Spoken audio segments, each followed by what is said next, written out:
என்னடா மறுபடியும் தொலைஞ்சிட்ட அப்படின்னு பார்த்துருக்கீங்க, கேட்டு இருக்கீங்க. நாம் என்ன பண்ணுறது, நம்ம ஜங்கிள் போகலான்னு பார்த்தா அதுக்குள்ளே நம்ம இந்த தண்ணியில் மாட்டிக்கிட்டோம் காய்ஸ். நம்மளால் வெளியும் போக முடியல, எங்கே வந்தோன்றது தெரில. நம்ம இப்போ என்ன பண்ணது கூட நம்மளுக்கு தெரில. இந்த ஜங்கிள் தான் போகலான்னு பார்த்தா போய்கிட்டே இருக்கோம். இல்லை எங்கே ஆரம்பிச்சுன்னா இங்கே தான் கைஸ் ஆரம்பிச்சுது. நம்ம ஃபஸ்ட்டு உள்ளே வந்தோம், கேமுக்குள்ளே ஸ்டார்ட் பண்ணி பைரட் அழுத்திக்கிட்டு நாம் என்ன பண்ணோன்னா ஃபஸ்ட்டு 10வது லெவல்னு பார்த்தோம். 10வது லெவல் முடிஞ்சிச்சு. சரி நம்ம ஜங்கிளுக்கு போகலான்னு பார்த்தா ஜங்கிளுக்கும் போயிட்டுருக்கோம். நம்மளுக்கு வேறு இந்த எம்பி வேறு கம்மி ஆகிட்டே இருக்குது கைஸ். நாம் சுற்றிக்கிட்டே இருக்கோம், செஸ்ட்லாம் வேறு கலெக்ட் பண்ணிட்டே இருக்கோம்.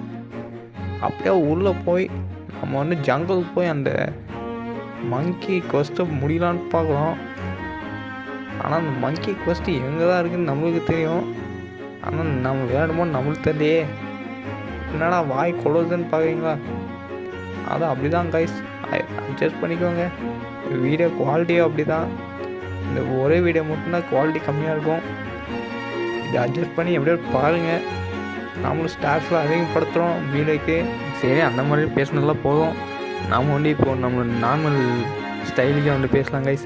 ஸோ இப்போ நம்ம என்ன பண்ண போகிறோம், இப்போ நம்ம ஜங்கிளுக்கு போக போகிறோம். இங்கே தான் எல்லாமே ஆரம்பிச்சிச்சு. நான் ஏதோ போட்டு வேணால் நினச்சிட்டு போனேன். ஸ்விம்மிங் இங்கே தானே இருக்குது ஜங்கிளே, ஸ்விம்மிங் அடிச்சே போகலான்னு போனோம். நாம் காம்பஸ் வேறு அன்லாக் பண்ணலையா, காம்பஸ் வேறு நம்ம பார்க்குறது இல்லையா, அதனால் போயிட்டே இருக்கோம்.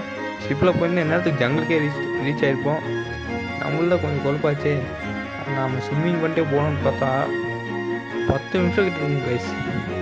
போய்கிட்டே இருக்கும். பாக்ஸ் சூட்ஸ் எல்லை வரைக்கும் போனோம், ஜங்கிளுக்கு அடிக்கலை. அப்புறம் இப்படி எப்படியோ ஸ்விம்மிங் பண்ணி அடிச்சுட்டு கடைசியில் ஜங்கிள் சேர்ந்தோம். ஜங்கிள் வந்திருக்கோமா ஸ்ட்ரெயிட்டாக அந்த மங்கி கொஸ்ட்டு அது போய் நம்ம அக்செப்ட் பண்ணி அந்த மங்கி கொஸ்ட்டை கம்ப்ளீட் பண்ணால் 15 லெவல் ஏறுவோம். அதுமாதிரி நம்ம எப்படியோ நம்ம ஸ்ட்ராங்கஸ்டான வெர்ஷன் அன்லாக் பண்ணலான்ட்டு இருக்கோம். அப்படியே இங்கே வந்த உடனே இந்த சாப் ஃப்ரூட் அந்த பவர் ரோஸ்ட் பண்ணால் பக்கியோட ஃப்ரூட் கைஸ்.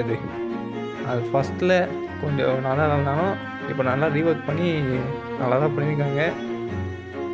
ஸோ நம்ம கரெக்டாக வந்துருக்கும் போது இன்னொருத்தங்க வேறு நம்மளுக்கு டஃப்பு கொடுத்து வேறு நம்மளோட எனிமி அடிக்கிறான். இந்த மங்கி கொஸ்ட்டு நீங்கள் பார்க்கும்போது ரொம்ப ஈஸியாக தான் இருக்கும். ஆனால் போய் நம்ம அந்த கொஸ்ட்டு கம்ப்ளீட் பண்ணும்போது தான் ரொம்ப கஷ்டமாக இருக்கும். நம்மளும் எவ்வளோ அடி அடித்தாலும் சாவே மாட்டானுங்க. நம்மளுக்கு லைஃப் வேறு கொஞ்சம் இருக்கும்.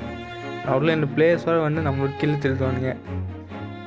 ஸோ நாம் அப்படிப்பட்டவங்க இல்லை, அதனால் நாம் விட்டு கொடுத்து அந்த கில்லை அவங்களே தரலாம். நாம் பேசிக்காக கை நட்டுறது. ஸோ அப்படியே இந்த கில்லை அவன் நம்மக்கிட்ட திருந்த பார்த்தான். நாம் அதுக்குள்ளே அவனை முடிச்சிட்டோம். இன்னும் ஒரு 3 மங்கி தான். அவங்க அந்த 3 மங்கி அடித்தா 15 லெவல் போயிடலாம் கைஸ். சரி, அப்போது அடிச்சுட்டு இருக்கோம். 12 லெவல் ஆகிட்டோம். இன்னும் ஒரு 2 தான். நாம் இங்கே வரதுக்குள்ளே அவங்க லெவல் பண்ணிட்டு போகிறாங்க. சரி, நம்ம கொஞ்சம் வேறு சைடில் போய் அடிக்கலாம் அப்படின்னு பார்த்தா இன்னொரு 3 பேர் சேர்ந்து ஒரு மங்கி அடித்தா இப்படி தான் இருக்கும் கைஸ். அதுலேயும் நம்மளுக்கு கிடைக்கல, வேறு ஒருத்தன் தான் கிடைச்சிச்சு. 20 லெவல் ஆனால் தான் PVP அன்லாக் பண்ண முடியுமா. இதுவே நம்ம PVPயில் தோகதான் போகிறோம்.